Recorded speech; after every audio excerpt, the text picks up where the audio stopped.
Bonjour et bienvenue dans ce live du mois de novembre, un live tout particulier que je suis particulièrement contente d'animer et de vous proposer ce midi parce qu'effectivement, on va parler des posts et la rédaction de posts qui est sans doute le cauchemar de tout un tas de gens et je dois dire que encore il y a pas si longtemps que ça, j'ai mis 3 heures un quart à rédiger un post avec sang et eau. Donc, la proposition aujourd'hui, c'est une proposition assez géniale. On y a travaillé avec Elisa pour ceux qui ne nous connaissent pas. Donc, je suis Cécile Varin. Je dirige Solve avec Elisa, donc, qui est la chargée de marketing et de rédaction des posts de notre page, Et on est là toutes les deux pour vous donner une méthode parce que vous allez voir que on se prend beaucoup la tête et que une méthode, c'est vraiment super utile. À noter, donc une demi-heure, notre proposition, c'est dans une demi-heure un condensé de conseils. Nous sommes sur cette pause médiane parce que vous êtes dispo et que ça va vous prendre peu de temps et vous apporter, on l'espère, beaucoup de valeur. Et puis aujourd'hui, on est invité par Bénédicte Vincent, qui est notre partenaire certification Calliope et qualité, puisqu'on est un organisme de formation, et que Bénédicte nous accueille donc dans ces super locaux qui sont à côté de Toulouse, ici à Plaisance. On la remercie. Et donc, on est en live avec notre public. Si vous voulez nous inviter dans vos locaux pour un autre mois, on est partant. Faites-nous un petit coucou. Bienvenue dans ce live. Faites-nous un petit coucou pour nous dire que vous êtes là, que vous êtes arrivés. Et encore une fois, ce live est pour vous. Donc, n'hésitez pas à poser des questions, à nous envoyer vos encouragements et puis à participer à notre live activement et avec la bonne humeur jusqu'à 13 heures. Elisa. Bonjour à tous, bienvenue et à tous, bienvenue dans ce live. Alors aujourd'hui, on se retrouve avec Cécile pour vous parler de notre fameuse méthode TPRE, donc T-R-P-T-P-R-E, je vais y arriver, TPRE, on l'a bien travaillé, mais l'acronyme est encore compliqué à retenir. Cette méthode, elle va vous servir à rédiger vos posts, à gagner du temps dans leur rédaction et à obtenir des résultats. Donc, à la fin de ce live, vous allez repartir avec une méthode concrète, complète et efficace. Et à la fin de ces 30 minutes, comme dans chacun de nos lives, pour ceux qui sont un peu déshabitués et qui nous voient chaque mois, on vous propose un petit cadeau pour vous remercier de votre participation et de votre présence aujourd'hui. Super. Bonjour à tous qui arrivaient, qui nous mettaient des petits messages dans le chat. On est super content de vous savoir là. Donc, merci pour les petits coucous dans le chat. Au programme, donc, eh bien, on a 4 parties sur ce live. Prenez des notes. Vous allez voir, ça va être un peu dense. La première partie, on va commencer par le T comme thématique. De quoi on parle quand on rédige des posts. C'est le nerf de la guerre. Le deuxième, c'est le P comme un plan. On va voir que structurer ses idées, c'était essentiel pour être bien compréhensible de ces cibles. Le troisième point, ce sera le R comme la rédaction. Finalement, souvent on dit la rédaction de poste, c'est la rédaction, mais on va voir que c'est pas forcément l'essentiel. À la fois, c'est évident. On en parle avec des trucs très concrets aussi, c'est la troisième partie. Et puis on finira avec le E sur lequel on va mettre l'accent, donc qui est un E, c'est l'engagement, parce que on va voir que c'est la clé. Un bon poste, il faut qu'il engage. Elisa. Déjà, bonjour à tous, c'est super, vous êtes nombreux. Bonjour Bénédicte, Lucie, Valérie, Christophe, Estelle, Myriam. Salut Caroline. Marilyn et Caroline, bienvenue dans ce live. Alors, avant de commencer à parler de la méthode TPRE, on a une petite devinette pour vous. Alors, je vais vous la partager. Ok, j'espère que vous voyez tous l'écran. Alors, c'est un chiffre. À quoi correspond, selon vous, le chiffre 204 ? N'hésitez pas à nous mettre en commentaire la réponse. On n'est pas là pour critiquer ou quoi que ce soit, donc mettez ce qui vous passe par la tête. À quoi, selon vous, correspond ce chiffre 204 ? Vous pourrez y participer pendant tout le live et on y reviendra un peu plus tard. Merci Elisa. Et on démarre avec donc la première partie de ce live consacré à la rédaction de posts. La première partie, c'est les thématiques. De quoi va-t-on parler ?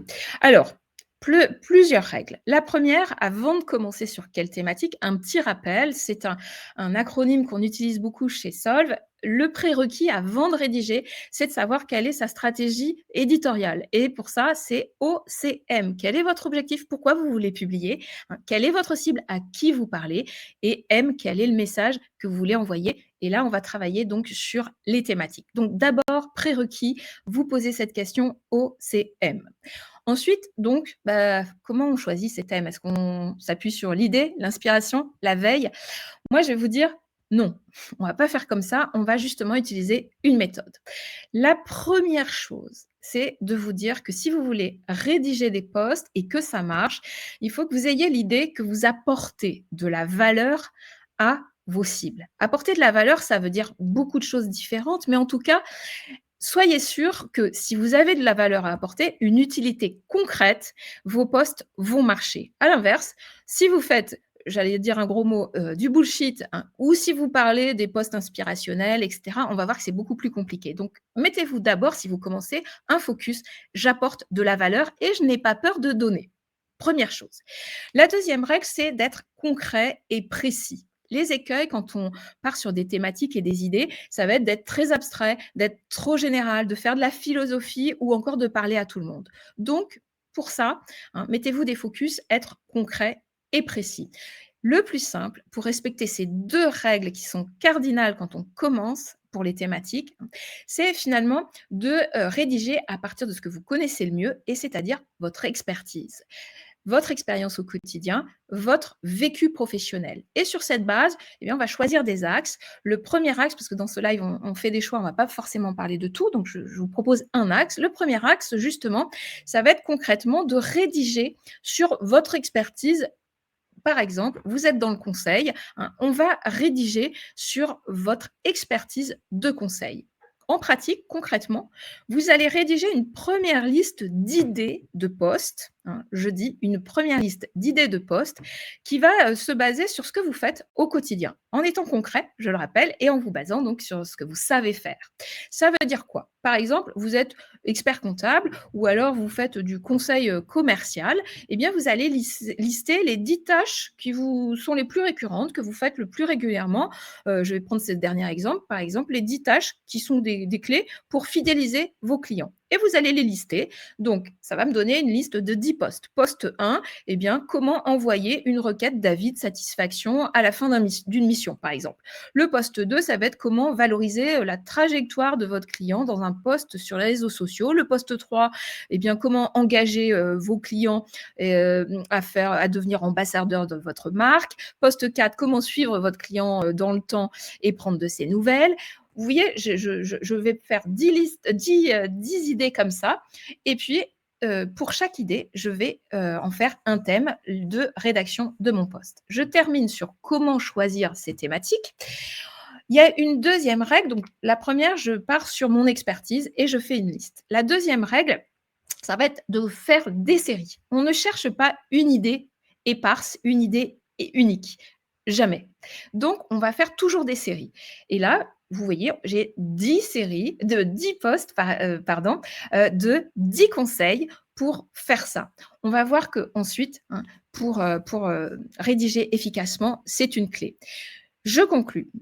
Pour définir donc les thématiques de poste, on l'a vu. La seconde idée, c'est de faire des séries, hein. Vous allez donc gagner du temps, beaucoup de temps, et vous allez apporter de la cohérence éditoriale. Justement en faisant pas d'éparpillement. Je rajoute un dernier conseil bonus. Je vous déconseille fermement d'aller chercher des idées chez les autres, de faire de la veille, hein. C'est contre-intuitif, effectivement, parce qu'on a tendance à dire: «Je vais faire de la veille, ça va me donner des idées». La plupart des gens font ça. Alors moi, je vous dis: ne faites pas ça. Ça marche au début, mais c'est risqué. D'une part, vous allez perdre en originalité et peut-être en pertinence, parce que ce que vous faites le mieux, c'est votre job. Et puis deuxièmement, vous allez vous éloigner justement de votre valeur à vous, en collant à des tendances, à des modes. Et puis, vous allez fonctionner dans un système de comparaison et on sait que c'est un biais très dangereux sur les réseaux sociaux. Voilà pour les thématiques et je te laisse la parole, Elisa. Merci Cécile. Donc, après avoir travaillé votre thématique, le deuxième point de la méthode T'es prêt, c'est le P. Donc, ça correspond au plan. Il est déjà primordial de structurer votre poste avant de commencer à écrire. Il s'agit vraiment de ranger vos idées dans des grandes parties qui seront bien identifiées par des paragraphes. Donc, il existe différents plans, comme le plan narratif, le plan AIDA, le plan inversé, etc. Nous, on veut vous parler d'un plan de base qui est le plan PASS. Alors, le plan PASS, c'est l'une des techniques les plus utilisées, les plus connues et répandues du copywriting. Il s'agit d'un acronyme qui signifie problème, agitation, solution. Donc, le problème, tout simplement, vous devez trouver un problème auquel répondre et le décrire de façon claire et détaillée.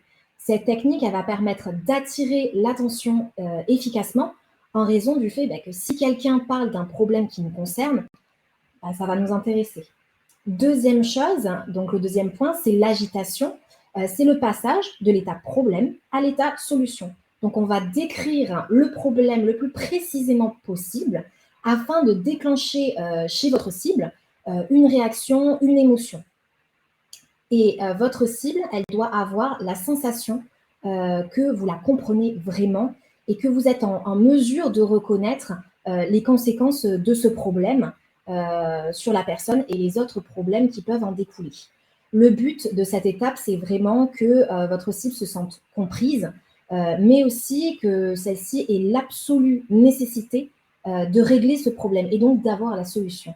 Et c'est le troisième point de la méthode PASS, c'est la solution qui va permettre à votre cible de retourner dans le positif grâce à des solutions concrètes, claires et facilement accessibles que vous lui proposez et que vous lui présentez.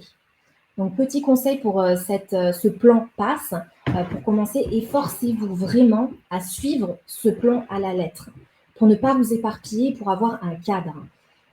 Donc, vous commencez par le problème, agitation, solution.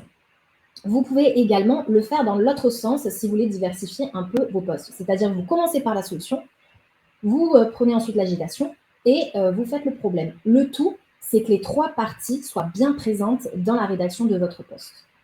Merci Elisa, et j'en profite pour vous dire que n'hésitez pas à nous poser des questions dans le chat. Myriam, très bonne question, le nombre de mots, on va y venir sans tarder.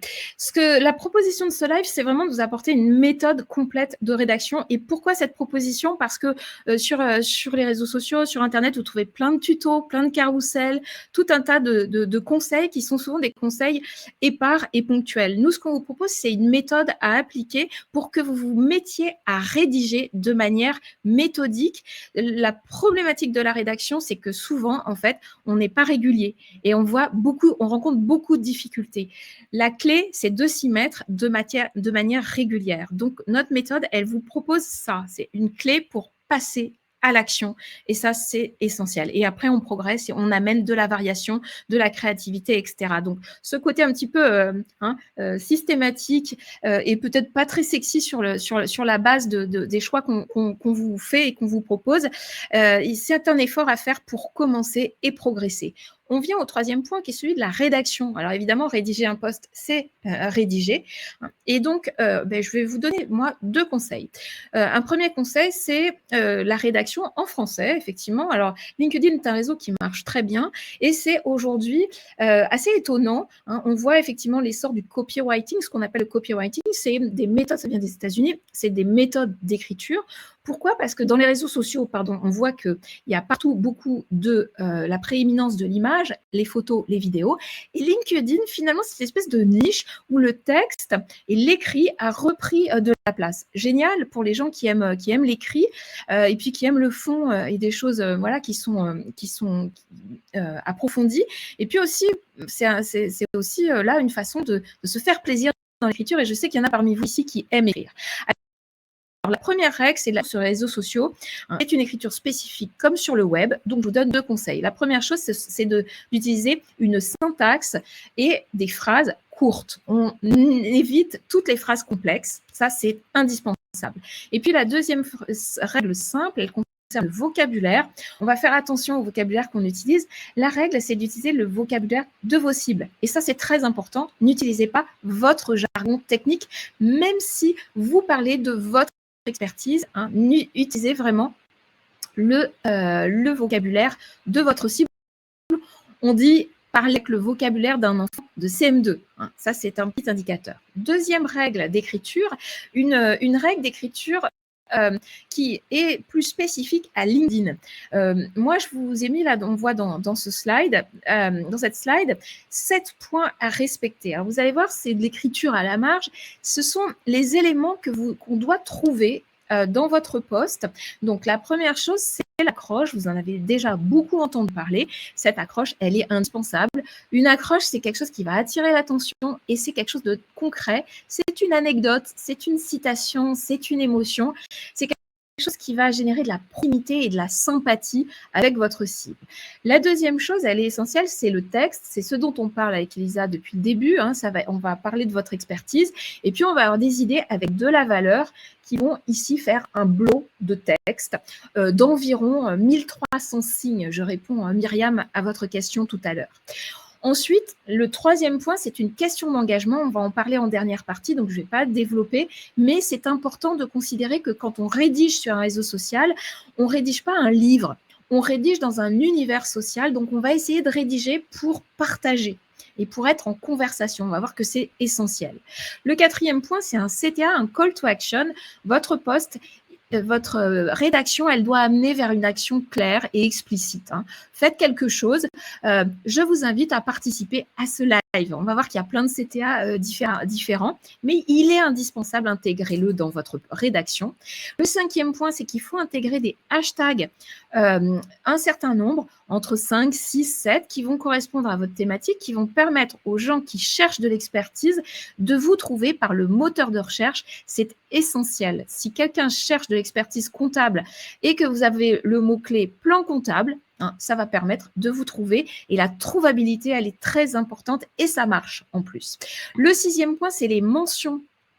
Il faut absolument dans vos posts écrire social. Donc, il faut que vous mentionnez des gens qui vont effectivement être intéressés puis qui vont amener de l'engagement et de la popularité à votre post. Ce sont des petits trucs qui sont importants. Donc, absolument 3-4 mentions de personnes partenaires ou cibles ou des cas clients qui sont ici dans votre fin de texte. Et puis le septième, c'est pas de la rédaction, mais c'est indispensable. Il faut systématiquement intégrer un visuel à votre post, un visuel propre et on évite, s'il vous plaît, de partager les articles des autres. Voilà. Pour la rédaction, c'est l'essentiel, mais vous voyez qu'il y a beaucoup de choses qui sont assez contraintes et que c'est pas que de la langue française. Elisa, à toi. Pour finir donc la méthode TEPRI, il nous reste un dernier point. Le dernier point, c'est le E de la méthode TEPRI, c'est l'engagement. Alors nous, on a rajouté un accent parce que l'engagement, c'est vraiment primordial quand vous rédigez un post. Et pourquoi c'est vital? Premièrement, parce que l'algorithme LinkedIn tient compte de l'engagement pour juger en fait de la qualité de votre post. Donc, si votre post est considéré comme un post de qualité, comme un contenu de qualité, l'algorithme va augmenter la portée de ce post. Je vais vous montrer un petit dessin. J'en suis fière, c'est moi qui l'ai fait, c'est Made in Sun. Je pense que vous pouvez l'encourager quand même parce que Elisa redoute à chaque fois, elle a super mal au ventre à l'idée de faire ce live à chaque fois, je dirais pas 3 jours avant, mais une bonne heure. Donc, oui, merci Bénédicte. Et ce dessin, effectivement, il est copywriting. Ouais. Elisa Louge, explique-nous, pardon. Alors, pour vous expliquer un peu, donc au centre, vous avez votre post. Votre post, quand vous le publiez, il va être publié à environ 5% de votre communauté. Et si ces 5% like, commentent, cliquent sur votre post, eh bien, ça va créer de l'engagement et LinkedIn, l'algorithme de LinkedIn, va considérer que votre post est de la qualité. Donc, il va agrandir la portée de votre post en allant chercher des communautés qui ne sont pas, vous n'êtes pas liés à eux, vous n'êtes ni connectés, vous n'êtes ni suivis, c'est des amis, un peu des amis. Et de plus en plus que l'engagement augmentera, votre portée va augmenter. Voilà, de façon simple, mais c'est absolument primordial et c'est ce premier point pourquoi l'engagement est vital. Oui, alors effectivement, souvent, quand on publie des posts, on regarde le taux d'impression, le nombre de personnes qui l'ont vu, et puis on regarde les likes, c'est ce qu'on appelle vanity metrics. On regarde s'il y a des gens qui nous mettent des cœurs. Mais en fait, ce qu'il faut voir, c'est l'engagement et le taux d'engagement global. Et la deuxième raison pourquoi c'est intéressant pour l'algorithme, et puis c'est intéressant pour vous, parce que si vous avez de l'engagement, ça veut dire tout simplement que votre post, il est intéressant pour des gens. C'est une confirmation de votre hypothèse. Donc, vous êtes dans le bon sens. À l'inverse, si votre post n'a pas d'engagement, ça veut dire que vous êtes à côté de la plaque. Donc, noir, blanc, cet indicateur, c'est notre indicateur clé pour voir si un post est de qualité. La question, c'est OK, c'est important. Donc, la question, c'est comment on va faire pour engager? Et ça, c'est un petit peu plus compliqué. On a juste quelques astuces à vous partager ce midi. Elisa. La première, donc, comment on va pouvoir créer de l'engagement sur votre poste. La première chose, c'est le format que vous allez choisir de votre poste. Certains formats sont plus engageants que d'autres. Par exemple, le format carrousel va générer beaucoup de clics, donc beaucoup d'engagement, puisque swiper ou cliquer, c'est très facile. Ou on a encore, par exemple, la vidéo, qui est un format qui est très facilement consommable et très dynamique, donc qui génère facilement des likes. La deuxième chose qui va générer de l'engagement, c'est effectivement votre texte et votre contenu. Alors, vous donnez un conseil d'expert, en soi, ça ne va pas générer d'engagement. Et ce que je vous ai mis dans le modèle, là, c'est de dire on va utiliser une question d'engagement. Alors, Elisa peut vous en parler parce que des questions d'engagement, elle en a rédigé des dizaines en s'arrachant les cheveux et en n'y arrivant pas. Moi, le conseil que je vous donne, en fait, c'est un conseil de bon sens. Souvent, le bon sens, vous allez voir que c'est un de vos très bonnes alliés. C'est en fait de considérer justement que votre écrit, là, votre post rédigé, le transposer dans la vraie vie. Et dans la vraie vie, imaginez-vous que vous êtes à un meet-up, en fait, que vous rencontrez un prospect ou quelqu'un qui s'intéresse à votre thématique, qui a un besoin. Et imaginez-vous comment vous allez lui parler. Est-ce que vous allez lui dire, voilà, écoute, Elisa, Bénédicte, voilà, je vais te parler du tunnel de conversion avec des outils marketing et je t'en parle et tu fais comme ça, etc. Et c'est tout. Et non, Bénédicte, puisque tu es là, je vais te poser une question.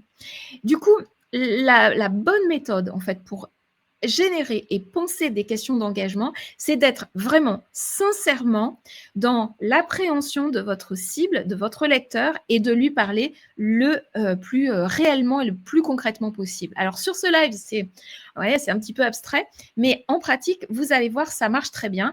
Et pour vous aider, moi, ce que je vous conseille, c'est la prochaine fois que vous rencontrez un prospect, soit au téléphone, soit en vrai, prenez des notes et prenez en note la question que vous lui posez une fois que vous lui avez expliqué, par exemple, une expertise ou un conseil. Et mettez-vous de côté et essayez de la transcrire dans un post. C'est important. Et puis, globalement, l'idée, c'est d'amener un esprit de coopération. C'est-à-dire qu'un post, encore une fois, ce n'est pas un conseil qui est collé là. C'est rentrer dans une philosophie de coopération. Et on n'en parlera pas aujourd'hui, mais on en parle très régulièrement quand on en parle tout le temps dans nos formations. L'idée, c'est qu'on va travailler au-delà de la rédaction du post. Ce qui se passe, c'est dans les commentaires. Et c'est là aussi qu'on va engager la conversation avec nos cibles. Pour terminer sur cette question d'engagement, il faut faire des tests. N'ayez pas peur et pensez vraiment que vous êtes dans une conversation avec quelqu'un dans la vraie vie et pensez à quelqu'un, un vrai client et vous allez voir, tester et c'est essentiel. Ça, c'est un super bon conseil. Merci, Cécile. Alors, merci déjà, Bénédicte, pour ce visuel. J'en suis très contente. Petite question de Lucie, peut-être sur l'engagement. Bien sûr, je peux y répondre. Alors, la durée de la vidéo impacte-t-elle sur l'engagement? C'est une très bonne question. Alors, je dirais oui et en même temps non. Parce qu'au final, ça va plutôt impacter vos statistiques au niveau des vues. Donc, plus ou moins si elle est longue. Si par exemple, vous avez une vidéo de 30 minutes, la consommation peut être plus compliquée. Ça dépend en fait dans quel objectif vous faites cette vidéo. Si par exemple, là par exemple, on fait un live de 30 minutes. Ce live, ensuite, ça va devenir un replay. Les gens peuvent le consommer tout à fait facilement puisqu'on a une offre où on dit « Ok, c'est 30 minutes, c'est un live, on vous apporte quelque chose ». Si, à contrario, vous avez envie, votre cible a envie de consommation facile et rapide, on fait également une série avec Cécile qui s'appelle 1 minute chrono. Et c'est vraiment notre proposition, c'est on fait 1 minute et on vous apprend, on vous donne 2-3 conseils très rapidement. Et dans ce cas-là, les gens vont pouvoir, en fait, consomment cette vidéo et vont pouvoir commenter, cliquer, regarder parce qu'ils sont conscients aussi de ce que vous leur proposez. Donc, sur LinkedIn, hors live, je conseillerais moi personnellement plutôt des vidéos courtes, des vidéos donc, qui sont en dessous de 2 minutes, 1 minute 30 déjà c'est assez, mais en dessous plutôt de 2 minutes. Nous, je sais qu'on a testé avec le marketing digital pour les nuls, avec Cécile, qui est notre première série sur LinkedIn et un peu notre série test. Et il y avait certains épisodes qui étaient plus longs que 2 minutes.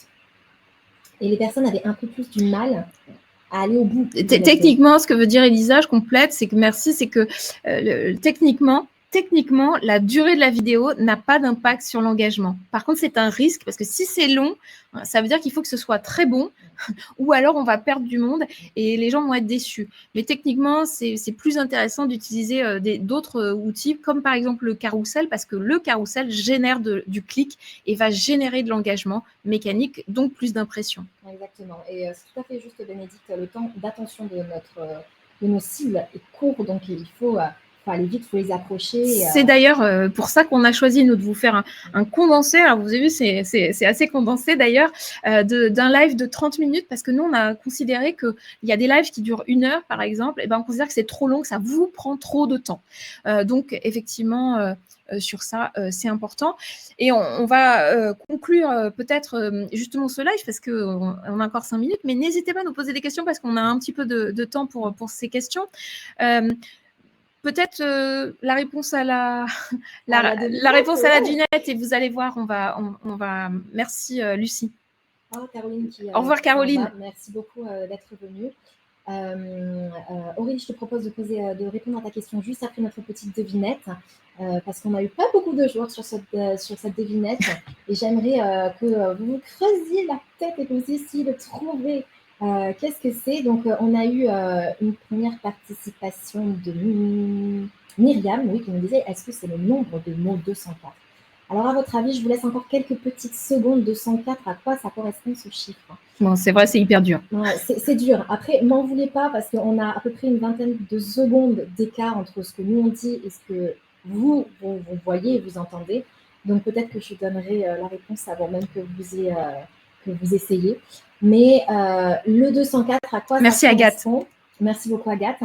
Je vais vous donner donc la réponse dès maintenant. 204, c'est l'augmentation en pourcentage de notre taux d'engagement sur 1 an. Donc, notre taux d'engagement en tant que solde. En octobre 2021, notre taux d'engagement moyen, il était de 8,89. Et en octobre 2022, il est de 27,06%. Ce qui nous fait en fait un total de 204% d'augmentation.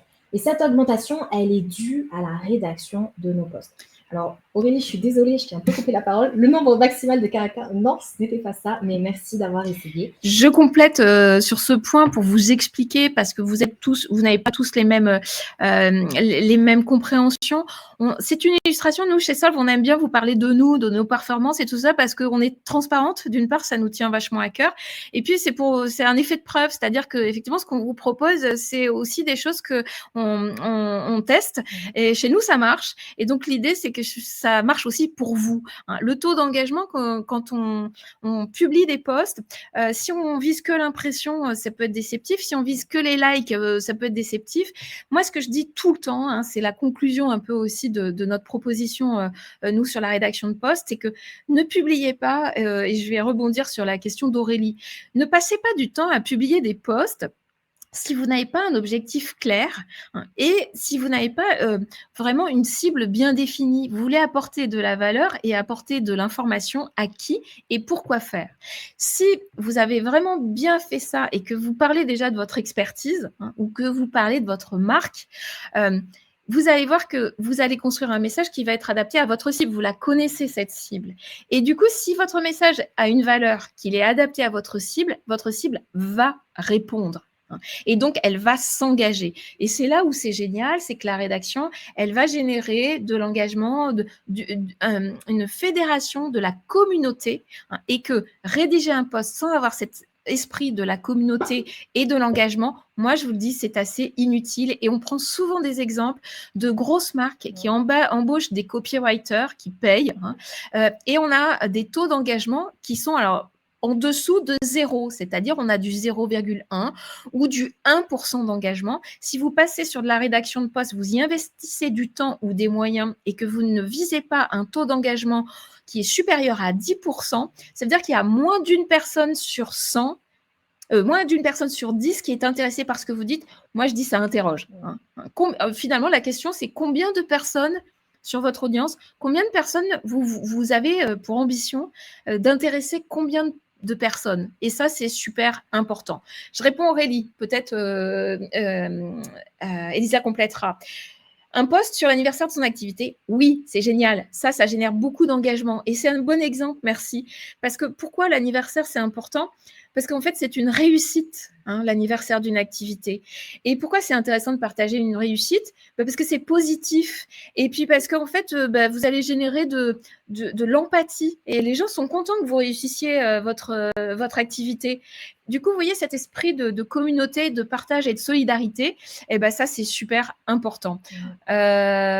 Tu veux compléter ou on répond à la question de Myriam, qui est une très bonne question? Ouais, comment connaître le taux d'engagement? Alors, sur votre profil LinkedIn, vous pouvez le savoir approximativement parce que malheureusement, on n'a pas toutes les données sur les profils LinkedIn. On vous donne un truc pour le calculer. Voilà, mais la chose pour calculer, c'est vous allez donc additionner votre nombre de commentaires plus donc le nombre de likes que vous avez, de réactions que vous avez, et vous allez le diviser par le nombre d'impressions. Donc, imaginons, j'ai 10 commentaires, 10 réactions, ça me fait donc 20 engagements, c'est un type d'engagement, et j'ai 300 impressions, et bien je vais faire ces 20 divisé par 300, et je vais le multiplier par 100 pour l'avoir en pourcentage. Et vous avez en pourcentage votre taux d'engagement. Myriam, et on va conclure parce qu'on est à 13h01 et on aime bien respecter les délais. Myriam, si vous avez besoin de plus de détails, vous nous posez une question en message privé et on vous répondra avec grand plaisir. Elisa. Alors, pour finir ce live, comme promis au début de ce live, on vous avait dit que on avait un petit cadeau pour vous. Ce petit cadeau, c'est une fiche récapitulative de la méthode T-Pré parce que vraiment, nous, notre objectif, c'est que vous la mettez en place et que vous gagnez du temps et que vous obtenez des résultats, comme nous, ce qu'on a fait chez Sol. Donc, c'est une fiche récapitulative. Si vous la souhaitez, vous nous mettez un petit commentaire. Moi, je veux bien la fiche récapitulative et on vous l'enverra d'ici le début de semaine prochaine, assez vite. Voilà, c'est pour vous remercier d'être venu aujourd'hui et d'avoir participé. Moi, j'ai beaucoup apprécié ce live. Merci. Et Elisa se détend un peu et c'est un super travail, un super exercice pour elle. C'est assez difficile de faire ces lives LinkedIn. D'ailleurs, si ça vous intéresse, n'hésitez pas non plus à nous demander des conseils. Je conclus. L'indicateur de performance de vos rédactions de posts, la bonne rédaction de posts, c'est le taux d'engagement. On en parle si vous avez des questions, des besoins de conseils. N'hésitez pas à nous envoyer un petit message privé. Et puis, challengez-vous, rédigez vos posts, relevez votre taux d'engagement et donnez-nous des nouvelles d'ici un mois. Le mois prochain, on aura un prochain live. Ce sera le dernier de cette année 2022. On est très contente parce que c'est notre 11e live, que vous êtes de plus en plus nombreuses, nombreux et fidèles. Et honnêtement, c'est une vraie joie. Voilà. Merci à vous tous d'être avec nous dans ces lives. Merci à Bénédicte Vincent, encore une fois notre partenaire certification Calliope qui nous a accueillis aujourd'hui. Elle est adorable et voilà, bon appétit, bonne fin de semaine et au mois prochain. Merci à toutes et à tous. À bientôt, au revoir.